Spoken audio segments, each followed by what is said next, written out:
அரசியல்னா அதிகார பலம் பண பலம்னு நினைக்கிற காலத்துல ஒரு சாதாரண நர்ஸ் களம் இறங்குறாங்கன்னா அதுவே ஒரு பெரிய ஆச்சரியம் தானே. அதுவும் சிவகங்கை மண்ணுல இந்த முறை ஒரு வித்தியாசமான போராட்ட குரல் ஒலிக்குது. அதுதான் நாம் தமிழர் கட்சியோட வேட்பாளர் இந்துஜா ரமேஷ் அவர்கள். ஒரு நர்ஸா மத்தவங்க உயிரை காப்பாத்துறதுதான் இவங்க வேலை. ஆனா இவங்களுக்கே ஒரு பெரிய அநீதி நடந்தப்போ இவங்க என்ன பண்ணாங்க தெரியுமா?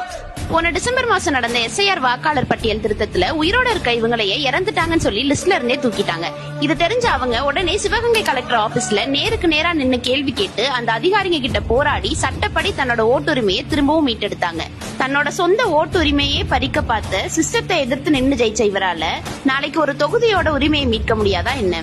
கல்வி மருத்துவம்னு எல்லாத்தையும் மக்களுக்கான அடிப்படை உரிமையா மாத்தணுங்கிற நாம் தமிழர் கட்சியோட உறுதியான கொள்கைகளோட களம் காண்கிற இந்த செவிலியருக்கு சிவகங்கை மக்கள் வாக்களிப்பார்களா? உங்க கருத்தை கமெண்ட்ல சொல்லுங்க. இது மாதிரி இன்னும் நிறைய வீடியோஸ்க்கு எங்க சேனலை மறக்காம ஃபாலோ பண்ணிக்கோங்க.